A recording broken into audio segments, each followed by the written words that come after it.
Hi, today we get to play with this card, Everything Serves. This is a card that wasn't part of the original pack. It came around in the second iteration of cards. And the message that came forward with this was really quite a personal one for me. Because as I was going through my own spiritual journey and working with many of the principles that have been coming forward in these cards, I kept thinking I was doing things right. And so anything that came along in my life that I didn't like, it had to be evidence that I was doing something wrong. And so this sort of criticism of myself crept in. And when we start to evaluate things in our lives as good or bad, as right or wrong, as the way it should or shouldn't be, it really holds us quite separate from figuring out what's the gift, what's the opportunity on offer here. And the message when it came into one of my meditations of every single thing in life serves was something I really had to sit with, because there were some financial challenges, there were some relationship challenges going on in my life, and I had to seriously think about, how does this serve? And when you start to think of it at a universal level, how does some of the corrupt actions, some of the things that we look at that we think are really terrible behaviors in the world, how do these things serve? And this became a different question. How does this serve? Became a different question to it shouldn't be there.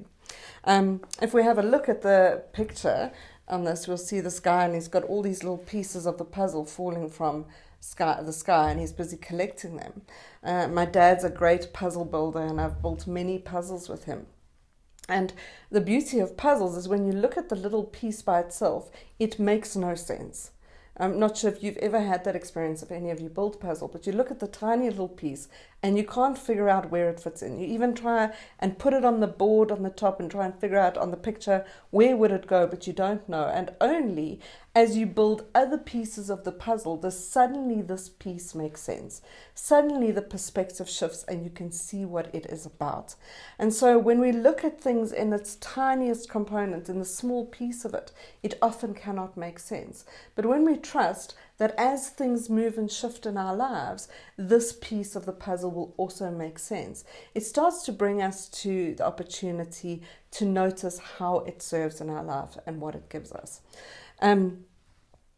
Another way that this has come forward in messages where I've shared it with people is that if we look at a color palette for an artist, every single color is useful on that palette. If we look at a beautiful painting, the sort of shadow sides, the sort of muddy colors, the darker colors, that when we look at it in isolation doesn't look nice, it brings perspective. It gives a sort of contrast to the beauty, the light side, and we can only see the illumination of the light when we have the contrast of the dark. And so this starts to become the metaphors that we can use of what is showing up in your life to give you a perspective. It's a piece of something that is offering you insight to see something else about yourself, about the world, about the way it is all important and all necessary. It doesn't mean we need to like it. So if life was about liking it, well, then that would be a completely different set of cards. This is more about embracing it. And how do we embrace the things that we are resisting becomes the opportunity to grow, to heal, to learn, and to expand. The sacred geometry symbol on this card is the seed of life. And the seed of life is all about growth. It's all about setting in motion and really order in chaos would be the best way that we can describe what sacred geometry and the seed of life is about. It gives structure to something that looks chaotic. And when we start to understand how everything serves in the world, we can start to bring a sense of calm into ourselves, even though there are things that we may not understand and things that we may not like going on. The last aspect of this before I give you an exercise is that there's in many spiritual circles a resistance to a word called shadow. And shadow is this idea that there's something wrong or something bad. It's the stuff that we look at shadow in the world, we can look at our own shadow aspects. One of the things that has been very clear through my journey is shadow is the provoker of light. Shadow is the teacher of light. Shadow is the creator of light. Without it, we wouldn't be able to grow and heal.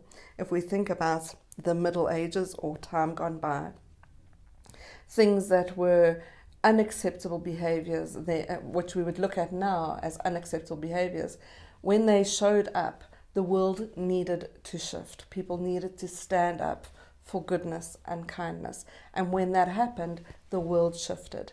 And so shadow always comes to provoke those of the light to step forward, to do something different, to bring about change. So it's not something to be resisted. It is something to be embraced and confronted and worked with.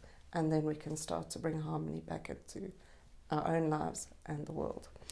In terms of an exercise, the thing that I would offer is to sit down and have a look at, you could even draw this as sort of a graffiti wall if you wanted, or puzzle pieces, is what are the things in your life that you are not understanding? What's going on in your life that you don't understand or don't like or don't want? And if you had to ask the question of that thing, that piece of the puzzle in your life, and say, how does this serve me? What is it asking me to notice? Where could I grow from this? Then we can start to find a different part of ourselves that allows ourselves to expand. A final message around this is not to use this card as a way of avoiding dealing with things. Just because it serves doesn't mean it doesn't need to be faced.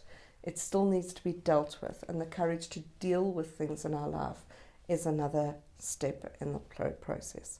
Sending you lots of love. Namaste. Get your very own deck of I Am Lightwalker cards straight from Taryn by visiting IamLightwalker.com/cards.